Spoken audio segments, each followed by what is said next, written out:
Welcome back to Investing Talk Podcast. Today we're looking at DoorDash. As usual, before we start, subscribe, like, and comment to this video to support the show. We really appreciate the engagement we've been seeing lately. Absolutely. And today is a big one because we are looking at a company that is right in the crosshairs of the market today. That is putting it mildly. Okay, let's set the stage. It's Thursday, February 19, 2026. DoorDash just reported their Q4 2025 earnings, and if you're just glancing at the headlines, it looks messy. It's definitely a noisy report. Noisy is one word for it. Let's be real, it's ugly. They missed earnings expectations significantly. The street was looking for adjusted EPS, that's earnings per share of 59 cents. DoorDash came in at 38 cents. That is a negative 17% surprise. Right. And the market has reacted exactly how you expect. The stock is down about 5.5% after hours. It feels like investors are just looking at that profit miss and hitting the sell button. See, that's the knee-jerk reaction. And it makes sense if you're, a trading algorithm. But if you stop looking at the bottom line for just a second and look at the top line, the story changes completely. Okay. While the market is punishing the profit miss, the revenue growth is actually massive. We're talking about revenue up 37.7%. 37% growth for a company this size is impressive. I'll give you that. Yeah. But I have to play the skeptic here. This is the classic debate, isn't it? Is spending aggressively just corporate code for we can't control our costs? Or is it actually a strategic masterstroke? Because right now, the market seems to think it's the former. I think the market is wrong on this one. I think this is a rare window to buy a true compounder at a discount. But we have to dig into where that money is going. The earnings miss isn't a mistake, it's a choice. That's a bold claim. It's a choice. So prove it. Let's unpack this. Let's start with the fundamentals. Yep. You mentioned the top-line strength. Walk us through the numbers that have you so convinced this isn't a disaster. So Q4 revenue hit $3.96 billion. I mean, that is a staggering number. But the metric I want you to focus on is marketplace GOV. Gross order value. Exactly. That is the total dollar value of all orders processed on the platform. Food, groceries, flowers, everything before taxes and tips.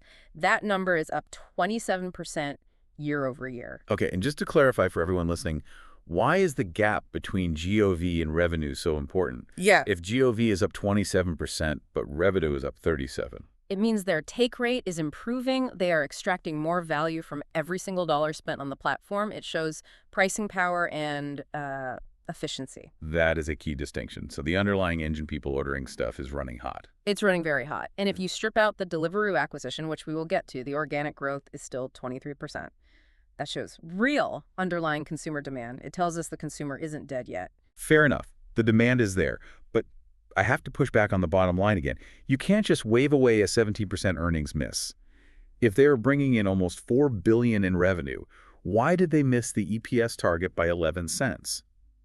Where is the money leaking out? It isn't leaking, Alex. It's being poured into concrete. This is the deliberate investment thesis. Management was very clear on the call. They are pouring money into 3 specific pillars for 2026. Okay, what are they? First, a unified global tech platform. Second, autonomous delivery. And third, new verticals like retail and grocery. So they were sacrificing today's profit for tomorrow's growth. It's the Amazon playbook. Precisely. And they're projecting 25.7% annual revenue growth through 2027 because of these investments. If they stop spending now, they could show a better profit today, sure, but they'd starve their future growth. That 25% growth figure is ambitious for a company this size. What's driving that? Is it just more burgers? No, and this is where it gets really interesting.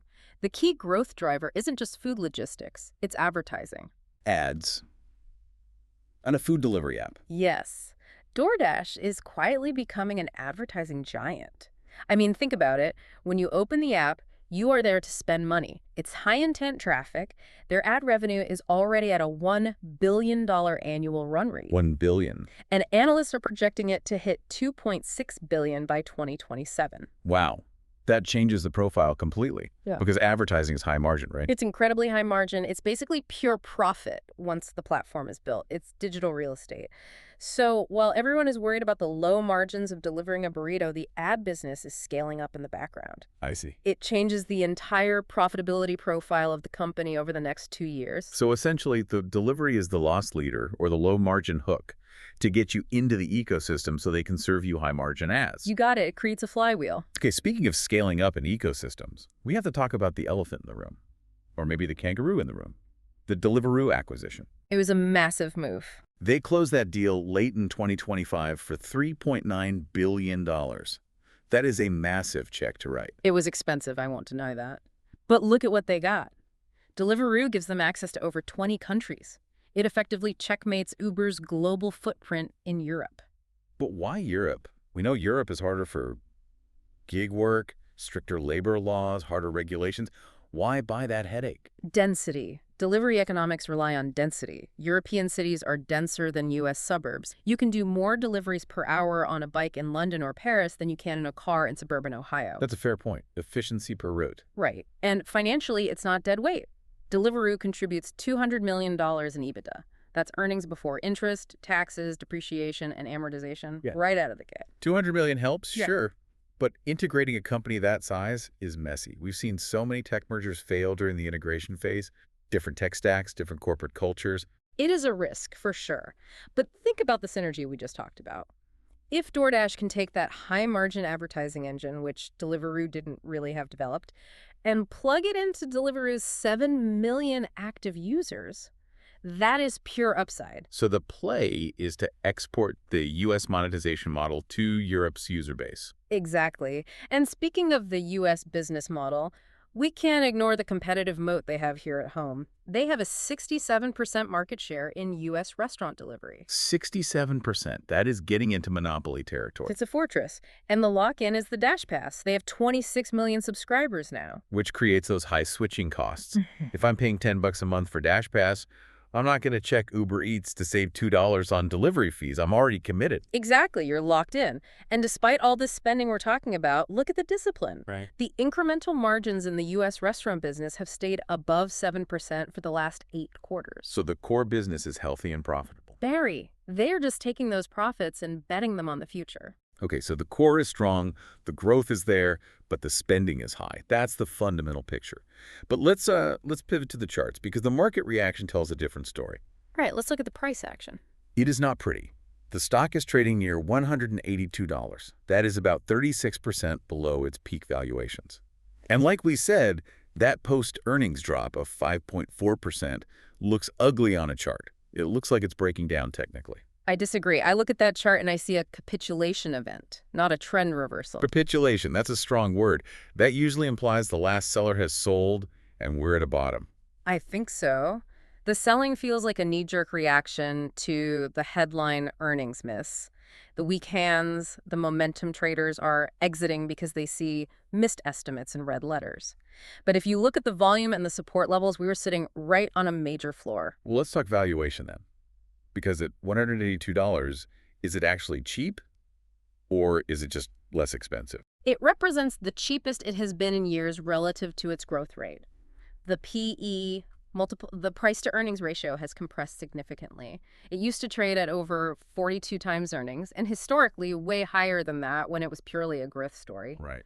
Now, based on forward projections, it's trading around 32.4 times. 32 times is still a growth multiple. It's not exactly value territory. You don't buy a utility company at 32 times earnings. No, but for a company growing revenue at nearly 40%, that is a steal. This is what we call PEG ratio, compression price earnings to growth. The valuation is compressing while the company grows. That is the sweet spot. We might actually start seeing value-oriented institutional capital stepping in here for the first time. So you think the smart money waits for the drop, sees the PE come down to earth, and scoops it up? I do. And if you look at the analyst price targets, they are sitting at $382 by December 2027. 382, that implies. That implies a massive 109% upside from current levels. If the thesis holds and they execute on the 2027 plan, the stock could double in less than 2 years. That is a bold call. But clearly, the street sees something in the long-term cash flow that the current price isn't reflecting. Exactly. All right, let's shift gears. We've done the numbers, we've done the charts. Let's talk about the vibe out there, the sentiment. Let's do it. It's a narrative battle right now. I'm looking at the headlines this morning. Misses profit estimates, shares decline, cautious 2026 outlook. If I run a sentiment analysis on the news flow, it's neutral to slightly bearish. People are nervous. They are nervous because of the uncertainty. The why behind the sentiment is important. Investors are nervous about the debate. That was the word CEO Tony Zhu used regarding investment levels into 2027. Right. Tony Zhu basically said on the call that they are internally debating how much cash to burn. That makes Wall Street twitchy. They want certainty, not internal debates about spending. True, but Tony Zhu is also pitching a vision that could change everything. We need to talk about agentic commerce. Oh boy. Agentic commerce, I saw this in the notes. It sounds like a buzzword salad cooked up by a consultant. It sounds like sci-fi, but hear me out. It's the most futuristic, bullish signal we have.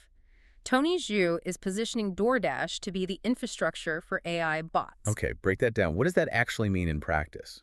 Think about the near future. You won't open an app and scroll through menus for 20 minutes. You'll tell your AI assistant, order me dinner, something healthy, Thai food, around $40. The AI makes the decision. I see. Tony wants DoorDash to be the fulfillment layer, the plumbing that the AI plugs into to actually execute that trade. So DoorDash becomes the API for the real world. Exactly. If DoorDash becomes the default doer for AI agents, the total addressable market explodes. It's not just food anymore. It's AI, get me toothpaste. AI, send flowers to mom. AI, pick up my dry cleaning. DoorDash fulfills it all. I mean, I see the logic. If you own the logistics network, the drivers, the bikes, the merchant relationships, you win. But isn't that a bit speculative? Right. We don't even have functional AI agents that can do that reliably yet. We're banking on technology that doesn't really exist. It is speculative, yes. It's a call option on the future. But it explains why some growth analysts are sticking with the stock despite the earnings miss. They see the agentic commerce future and they want exposure to it. Fair enough. It's a compelling story, even if it's a few years out. And in the meantime, analysts are starting to re-rate the platform for other reasons. Specifically, the fact that 25% of users are now ordering from new verticals. New verticals meaning not restaurants. Right. Grocery, retail, convenient. When a user crosses over from just ordering pizza to ordering their weekly groceries, their lifetime value to the company skyrockets. And that transition is happening faster than people realize. That does sticky up the ecosystem. If I'm buying my groceries there, I'm definitely not canceling DashPass. Okay, you've painted a very rosy picture. Ads are printing money, Europe is conquered, and robots are going to buy our groceries. But my job is to be the buzzkill. We need to look at the risks. Because there are some massive hurdles here. Let's look at the bear case. I'm ready. Hit me. The biggest threat, by far, is regulatory. We have to talk about the EU Platform Work Directive. The reclassification issue. Yes. Full enforcement is coming in December 2026. That is right around the corner. This directive could force platforms to reclassify gig workers as full employees. It's a significant headwind. I won't deny that. Significant feels like an understatement. It could be catastrophic for the margin structure. If they have to pay benefits, sick leave, taxes, the cost of delivery skyrockets just as they were trying to integrate Deliveroo in Europe. Their entire pricing model breaks if labor costs double. It's true, costs would go up. But DoorDash isn't sitting on its hands. They are actively lobbying for a third category of worker. A middle ground. Yes, something that preserves flexibility, which the drivers actually want, but adds some protections. And honestly, even if the worst case happens, DoorDash has proven they can adapt. They've dealt with minimum wage laws in NYC and Seattle. Everyone thought that would kill the business there, but they adjusted fees, optimized routing, and maintained profitability. Maybe. But Europe is a different beast. The regulatory environment there is much more hostile to tech platforms than the U.S. And speaking of Europe, let's go back to that integration risk. Okay. They just bought Deliveroo, merging two distinct corporate cultures, two tech stacks. If they fail to realize that $200 million in EBITDA synergies, the 2026 earnings are going to look even worse than they do now. Integration is always hard. Cultural clashes are real. But management has a track record here. Look at the Wolt acquisition a few years back. The Finnish company. Right. Everyone said that would be a disaster, that they overpaid, that they couldn't manage a Nordic company. It turned out to be one of the best moves they ever made. The Wolt team actually helped improve DoorDash's core technology. They know how to integrate international teams. Wolt was smaller, though. Yeah. Deliveroo is a big ship to turn. Yeah. And then there is the macro sensitivity. We can't forget that delivery is discretionary. It is. If inflation bites again, or if we hit a recession, the first thing people cut is the $40 Thai food order. It's a luxury. DashPass churn could spike. The earnings miss shows they are vulnerable to demand shocks. They don't have infinite pricing power. That is a fair point. If the consumer cracks, DoorDash hurts. But I'd argue their move into grocery makes them more essential. People have to eat, even in a recession. And oddly enough, the advertising revenue is counter-cyclical in a way. How so? When consumer spending drops, merchants have to fight harder for every customer. They tend to spend more on ads to drive sales in a downturn, so the ad business provides a buffer. That's a valid counterpoint. Yeah. The ad business is the safety net. It does change the calculus. All right, we've looked at the growth, the charts, the dreams of AI robots, and the nightmares of EU regulators. It is time for the final decision. What is the verdict? Okay, putting it all together. How do you score it? I'm assigning a bullish score of 7.5 out of 10. 7.5. That's pretty high considering the earnings miss and the regulatory cloud. It is, but here is the thesis. DoorDash is a high-quality compounder that is temporarily out of favor. The earnings miss is a feature of their strategy investing for dominance, not a bug. So you're buying the management story that the spending is necessary. I am. You have 67% market share, you have the Deliveroo expansion giving you global scale, and most importantly, you have that shift to high-margin advertising revenue targeting $2.6 billion. That is the engine. That ad revenue number is the linchpin for me too. If they hit that, the profits follow. If they miss that, the spending, it's reckless. Exactly. And the timeline here is key. This isn't a trade for next week. If you buy this for a quick flip, you might get burned by volatility. This is a 12 to 24-month hold. Yeah. But the upside is massive. We're talking about 109% upside to $382 if they execute on the 2027 plan. And from my perspective, look, I'm still cautious about the EU regulations. Yeah. That December 2026 deadline looms large. But I have to admit, the valuation compression makes this interesting. Paying 32 times earnings for this kind of growth, the risk-reward is attractive for the first time in a long while. It's rare to find 40% growth on sale. It's a setup that favors the patient investor. It really does. So the question for you listening is this. Do you believe in the agentic commerce future? If you think AI agents are going to be ordering our lives for us, DoorDash might just be the most undervalued infrastructure play in the market. Yeah. But if you think the EU regulators are going to shut the party down, stay away. It's definitely something to think about. That's all we have time for today. Don't forget to subscribe, like, and comment to support the show. We'll see you in the next one.